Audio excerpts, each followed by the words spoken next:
Бізде Нива инжектор машина траить етіп жұмыс істейді. Газ элементарына бірінші диагностикадан бастаймыз. Диагностика кезінде ошибкалар.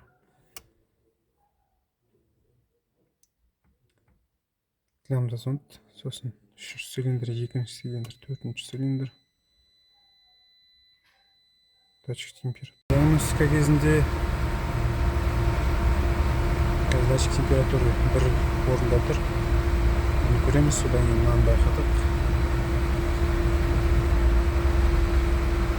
В основном 2 цилиндрда пропуск. Свечи Ниванікі. Бошевский. Так, мына жерде бір свечный провод обрыв. Оған біз андай басқа қолдан свечный провод істеуге болады. Вечный провод, сымы қалың болады ше. Специальный сымдар сатады, содан бір свечный провод істедік. Бұл бір причина. Екінші причина, бізде пропусктардың мына жерде датчик температура бағана ошибка 63 градус болып тұр ғой.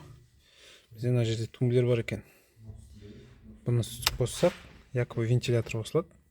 Бірақ бізде мына жерде міне температура, как бы датчик температуры в обрыве болады да. Но аварийный 30 градусқа түсіріп тастайды. Міне мынаны қосамын. 30 градусқа өзгереді. Міне. Яғни мынаны датчик обрыв болған кезде мына өзі датчиктің сымын. Кезде бізде вентилятор қосады. Сөйтіп істеп берген екен біреу.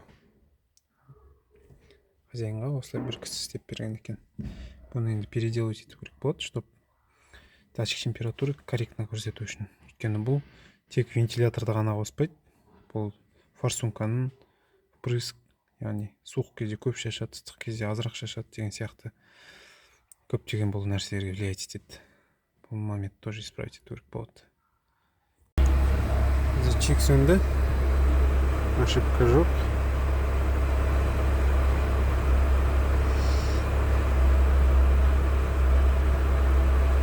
Пропусктар бетті. Датчигін астына кеттік. Қазір температурасын бәрін көріп тұр. Пропуск жоқ. Вентиляторын дұрыстап жалғап бердік. Датчигін үзбейтіндей қылдық. Датчикпен де қосылады, и былай принудительно да қосуға болады. Сонымен бұл машина болды.